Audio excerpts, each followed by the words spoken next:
Today is day 16, so we will be striving for page 80 today, or whatever page number you're at. I'm totally cool with it. But if you are at page 80, this is when we pretty much finish up our training and we turn our sights towards the tent pole. So the villain should be active. He does not have to be active in the hero's world. He can just be active outside the training arena and be causing problems, killing people, maiming, the usual villain things. The hero during this training process has learned enough about the villain that he knows that he's going to have to fight him, that either he himself is in mortal danger or his community, his team, his new friends. So this is what we're exploring today, is finishing up the training session. Now remember, your hero cannot be very good. He cannot be perfect. He cannot be the world champion of backgammon right now. He must still maybe have some of the theory down and have some of the rudimentary physical or emotional skills he needs, but he cannot be by any means perfect. He still needs to be exploring his skill set, whatever that skill set is that he's going to need at the end, at the climax. And again, if you don't know what your climax is, you don't know quite where you're going at the end of the book, that's okay. Make some bold decisions right now. And if you end up changing it. We're going to rewrite anyway, so don't stress about it. We are moving out of the training session. We will be moving towards the tent pole. Now at this point, you really kind of need to know your tent pole though. I'm a big one about, winging it. At this point though, we have to know where we're marching. So where is this tent pole going to occur?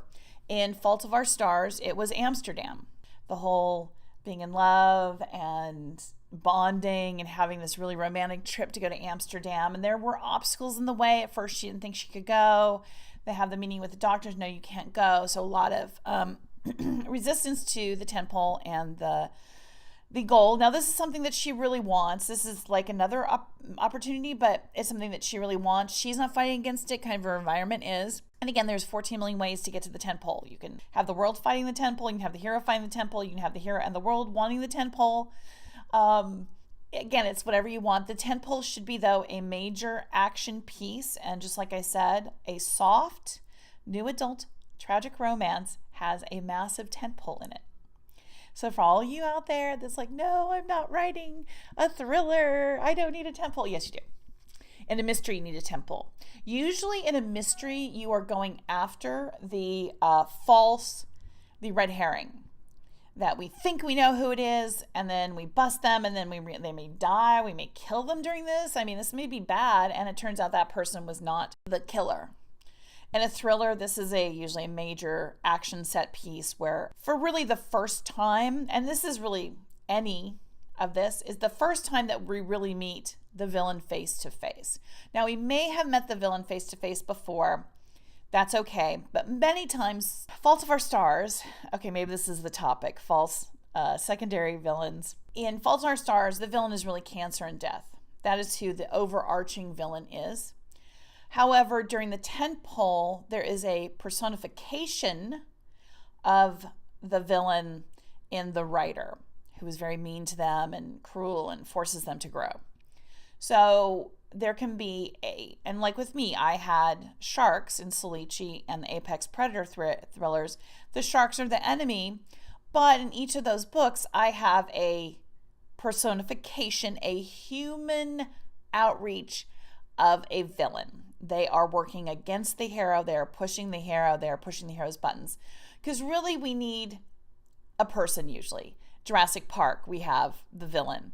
There is still a secondary, even though the dinosaurs are really the villain and are really the danger and the problem, we have the guy that, Wayne, who is messing with computers and shuts everything down.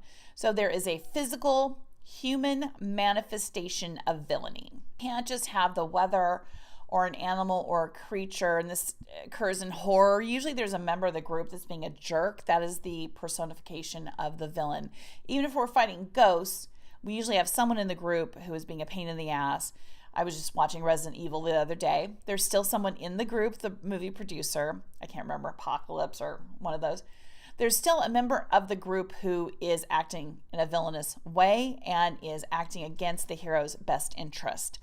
So he may not be the villain, because the villain really is the zombies, and really even more so the Umbrella Corporation, but there is someone that is physically in contact with the hero that is acting villainy. So that's how you get around if you have a creature or non-human opponent or antagonist.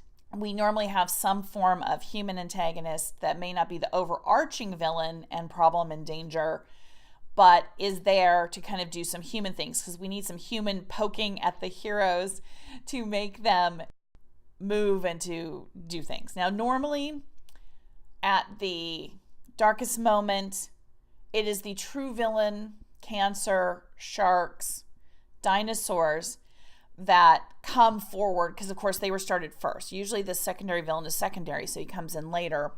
We always end with our primary danger, our primary antagonist to our hero, but we must have some human antagonists in there. So if you haven't done that yet, if you've got, once again, we're doing something and moving on. If you do not yet, if you have a non-human threat, now's a fantastic time to maybe introduce a human threat, somebody that maybe wasn't acting very villainy in the group who now is revealing himself, bringing a brand new character on stage. We'll go back and seed that if you decide to do that. It's no big deal. Because again, if you look at Fault in Our Stars, that villain, the author, is mentioned, but that would be a pretty easy rewrite to get that in there. So be thinking of your hero coming out of training. He is still new to this. He is not a master by any means. He realizes there's a villain to fight.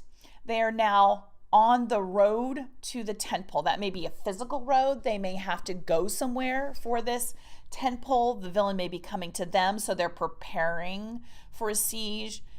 But we definitely should be ratcheting up the risks and stakes. Now, there should have been tension, a lot of tension and conflict back in the training session.